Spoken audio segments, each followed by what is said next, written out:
Ta parole est une lampe à mes pieds, une lumière sur mon sentier. Psaume 119, verset 105. La méditation.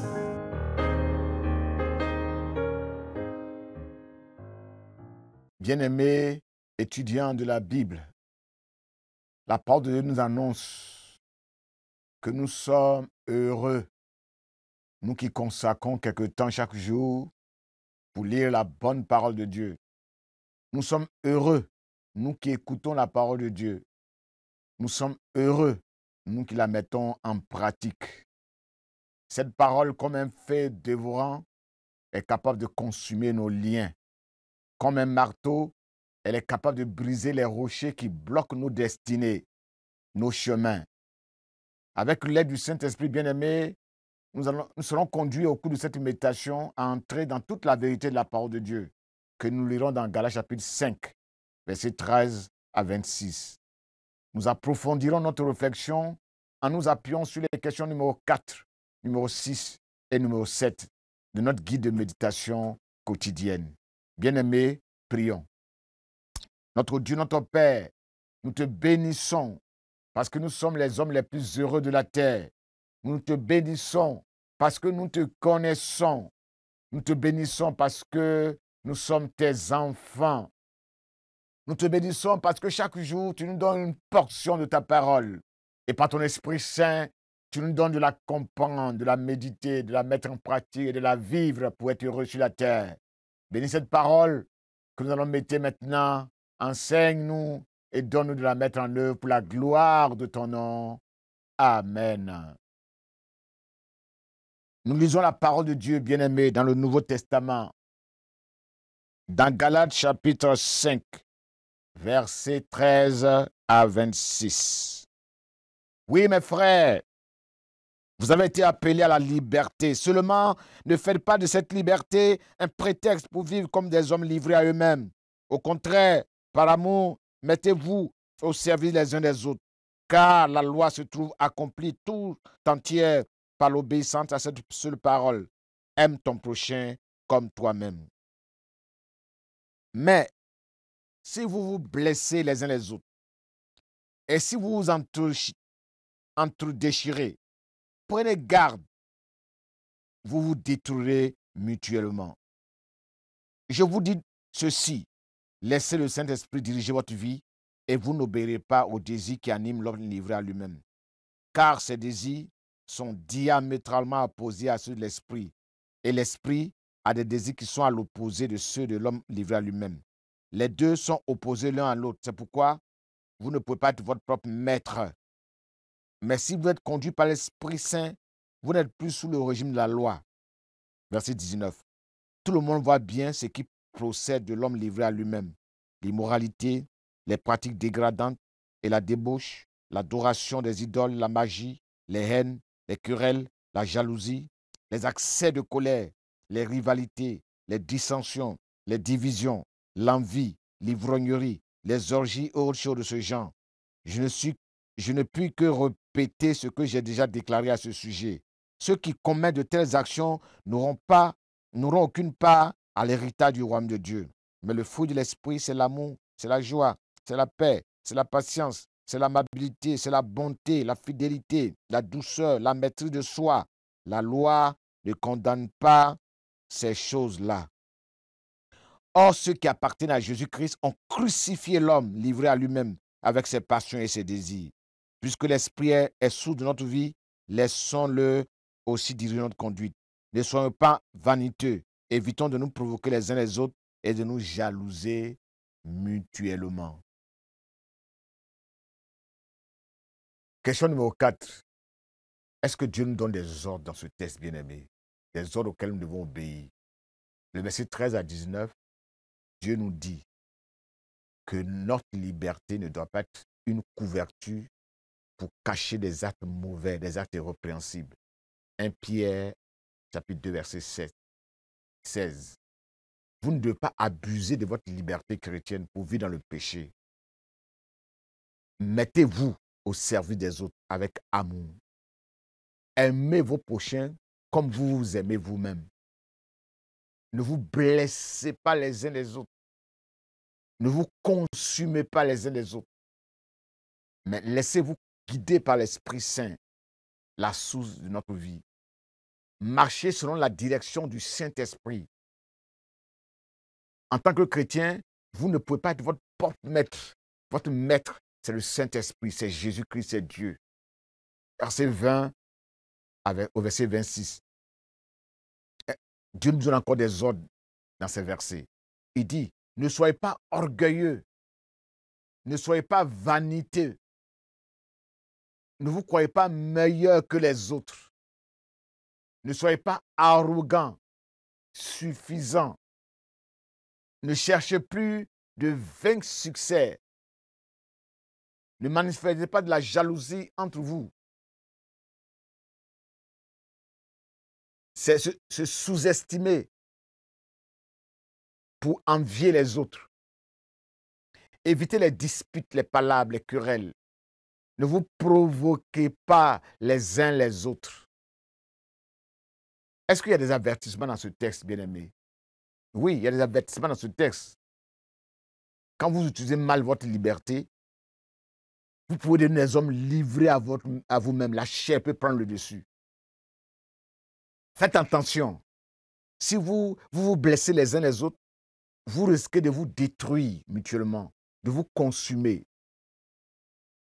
Si vous ne laissez pas le Saint-Esprit diriger votre vie chrétienne, vous n'aurez pas la capacité, le pouvoir, l'autorité de dominer vos désirs charnels, vos passions, les passions de l'homme livré à lui-même, la chair. Un autre avertissement, il est impossible pour l'homme d'être le maître de sa propre vie. Soit il est esclave du diable, soit il est esclave de la chair, soit il est esclave du Saint-Esprit de Dieu et de Jésus-Christ. Un autre avertissement, bien-aimé, le sort réservé à ceux qui persistent à vivre dans la chair avec un cœur irrégénéré, une vie de vice coupable, des passions non maîtrisées. Leur sort est terrible. Ils n'hériteront point du royaume de Dieu, malgré leurs bonnes œuvres. On retrouve ce même avertissement dans 1 Corinthiens chapitre 6, versets 8 à 11, qui dit ceci. Ceux qui commettent les injustices, ceux qui dépouillent les autres, ceux qui méprisent les commandements de Dieu, ceux qui lèsent les droits d'autrui, ceux-là n'hériteront point le royaume de Dieu. Ils n'entreront pas dans les cieux. Ils n'entreront pas dans la présence de Dieu saint. Ne vous faites pas d'illusions à ce sujet. Le texte continue. Les immoraux, les idolâtres, les adultères, les voleurs, les gens qui sont avares, ceux qui escroquent les autres, les ivrognes qui boivent n'importe comment, les accapareurs des biens des autres, n'auront pas de part dans le royaume de Dieu. Ils n'auront pas de part dans l'héritage que Dieu réserve à ceux qui craignent son nom. Cet héritage étant la récompense qui est accordée à ceux qui marchent avec le Saint-Esprit. Le royaume de Dieu, le paradis, reste fermé pour ceux qui vivent dans le désordre spirituel, dans le péché, dans les vices et les passions. Bien-aimés, quelles sont les vérités spirituelles qui sont contenues dans ce verset? Vous avez été appelés à la liberté, à la vraie liberté. Et cette vraie liberté se trouve en Jésus-Christ. C'est pourquoi si Christ vous a franchi, vous serez réellement libre, délivré du joug du péché, de l'oppression de la loi, de la mort. Mais abuser de cette liberté, c'est redevenir esclave de la chair. C'est devenir impuissant. On devient impuissant plutôt à repousser les impulsions bestiales de notre moi, de notre chair. Le bon usage de la liberté nous conduit à nous mettre au service des uns des autres, à nous soumettre à Dieu, à nous soumettre les uns aux autres dans la charité. Et cette soumission les uns aux autres est une exigence de la vraie liberté. Être son propre maître, c'est faire sa propre volonté, c'est vivre selon ses instincts charnels, c'est remettre le pouvoir au vieil homme pour nous dominer, pour nous conduire dans des pratiques immorales. C'est se comporter comme des animaux qui se mangent entre eux et qui vivent dans le désordre sexuel. La chair et l'esprit, bien-aimés, sont opposés. Ils n'ont pas les mêmes aspirations, les mêmes désirs. ils se contrarient, ils se combattent. La chair convoite contre l'esprit et l'esprit convoite contre la chair. Les deux forces sont antagonistes, sont constamment en conflit. Chacune d'elles cherchant à nous dominer, à nous influencer. Comme le dit la Bible, il y a toujours une guerre perpétuelle, une guerre intérieure entre Amalek, la chair, et le chrétien qui a établi le règne de Dieu dans son vie, dans sa vie, dans son cœur, dans son âme. Exode chapitre 17, verset 16. Les actes grossiers de la chair, bien-aimés, sont évidents. C'est apparent, c'est visible, c'est palpable. On peut toucher ça. Il en est ainsi pour que le chrétien puisse les reconnaître dans sa vie. Quand il commence à se manifester, afin que le chrétien puisse les combattre, puisse traiter durement son corps. Ces péchés se développent dans tout notre être entier, dans notre corps, dans notre âme, dans notre esprit, dans nos cœurs, dans nos pensées. Ce sont les passions, des convoitises, des penchants, des actions de sexe, de sensualité. L'homme est devenu esclave de ses 5 sens, du monde, de la nature, des relations humaines qui deviennent conflictuelles et qui produisent le péché. C'est aussi un appel à être honnête envers nous-mêmes. Un appel à la vigilance, au discernement, afin d'évaluer notre état spirituel, à prendre conscience de cette réalité spirituelle. La vieille nature contre la vie nouvelle en Jésus-Christ. C'est une réalité spirituelle qu'on doit voir chaque jour. Et ce combat, nous devons le mener. Le point central de notre réflexion, c'est de reconnaître que la seule manière d'être délivré du joug de la loi, c'est de laisser le Saint-Esprit régner dans notre vie. Laisser le Saint-Esprit nous conduire chaque jour. Il est bon de rappeler la mission du Saint-Esprit. La Bible dit que c'est un autre consolateur, de la même espèce que Jésus. Il est venu pour nous conseiller. Il est venu pour nous défendre. Il est venu pour être toujours avec nous. Il est venu pour nous enseigner toutes choses, pour nous aider à les comprendre, pour nous rappeler les bonnes choses de Dieu. Il rend témoin de Jésus dans notre esprit. Il nous donne la force d'être des témoins de Jésus. Il nous annonce les choses à venir. Quand il viendra, il fera comprendre au monde la réalité du péché, la réalité de la justice de Dieu, la réalité du jugement de Dieu. Jean 14, Jean 15, Jean 16. La liberté chrétienne que nous recevons par le Saint-Esprit ne conduit pas à une vie de relâchement moral. C'est une vie exigeante qui puise sa source, sa racine dans la communion avec Dieu. Dieu habite en nous par son esprit.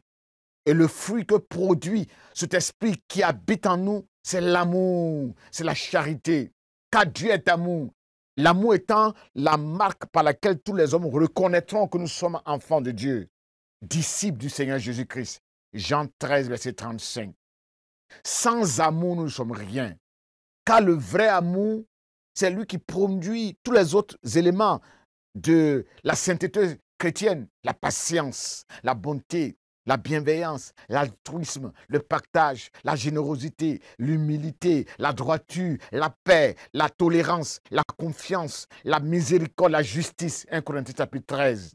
C'est pourquoi l'amour n'a pas de fin. L'amour, c'est Dieu lui-même. Et Dieu est éternel, l'amour est éternel. C'est la charité qui produit toutes les autres vertus chrétiennes que nous avons énumérées dans Galates chapitre 5, verset 22.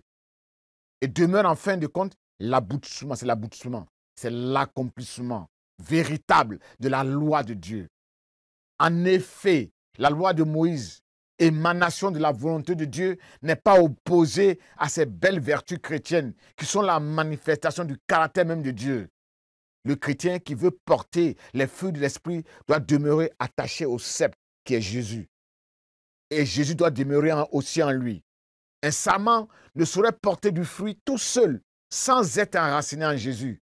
Jean 15, verset 4. Sans être en communion avec Dieu. Bien-aimé, on reconnaît un arbre à ses fruits. Matthieu 7, verset 20. Un arbre chrétien qui produit ses vérités chrétiennes, ses vertus chrétiennes, donne la preuve de sa croissance, de son progrès, de sa maturité, de sa stabilité, de sa ressemblance à Christ, de sa conformité avec l'image de Christ, avec le caractère de Christ. Le fruit de l'Esprit en nous, c'est le signe, le résultat que nous sommes dirigés par le Saint-Esprit, que nous sommes connectés à Jésus-Christ, que le fruit de l'Esprit, le fruit de la repentance sincère est réalisé en nous. Matthieu 3, verset 8. Bien-aimés, comme l'apôtre Paul le dit, qui peut nous délivrer de cette vie-là, de péché, nos corps voués à la mort, à la chair, de ce vieil homme qui nous manipule? Dieu soit loué. C'est par Jésus-Christ que cette délivrance peut s'opérer. Notre chair, notre vieil homme qui produit ses œuvres charnelles a été crucifié à la croix avec Jésus. Le chrétien est maintenant mort pour le péché, pour ses sollicitations, pour ses désirs, pour ses passions. La relation avec le péché est rompue, son règne est terminé, sa puissance corruptrice est finie. Maintenant, le chrétien est vivant pour Dieu, dans une communion ininterrompue avec Jésus. Le péché n'est plus son maître. Nos membres, nos facultés ne sont plus à la disposition du péché pour s'en servir comme des armes, des instruments contre Dieu. Romains chapitre 6, versets 11 à 14. Bien-aimés, si nous vivons par l'Esprit, si l'Esprit Saint vit en nous, véritablement, si l'Esprit de Dieu a créé en nous une vie nouvelle, nous avons la capacité de marcher maintenant par l'Esprit, d'avoir une conduite qui démontre que nous sommes les enfants de lumière, nous sommes le sel de la terre.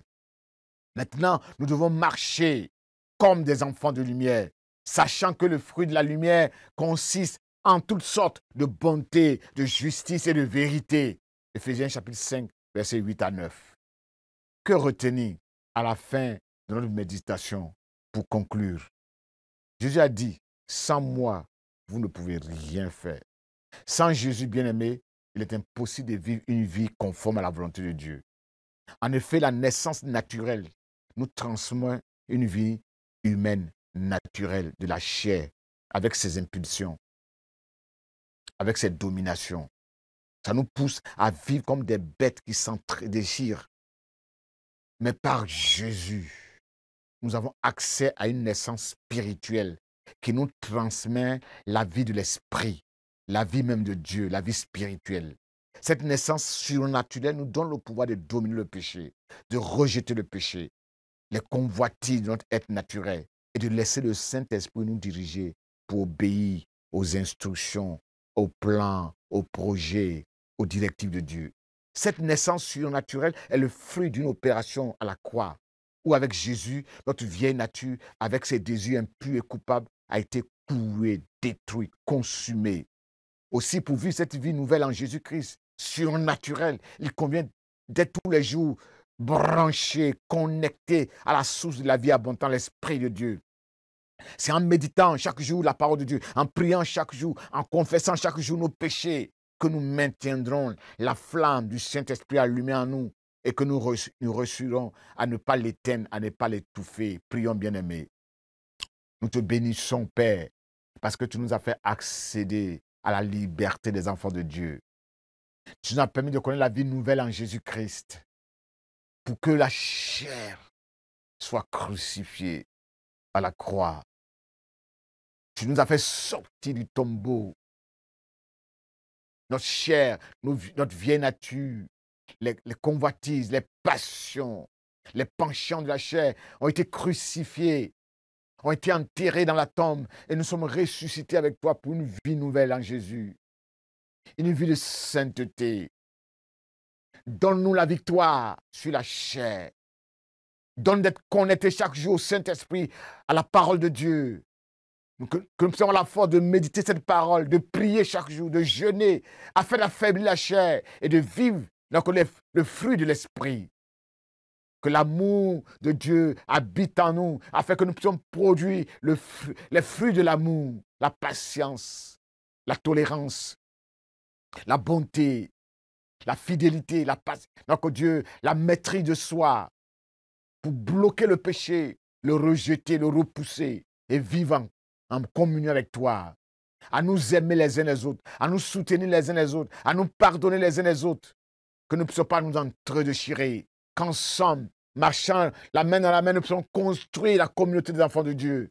Béni soit ton nom, Seigneur. Louange à toi, parce que tu nous as fait ciel et lumière pour la gloire de ton nom. Merci, Seigneur. Amen. Ta parole est une lampe à mes pieds, une lumière sur mon sentier. Psaume 119, verset 105. La méditation.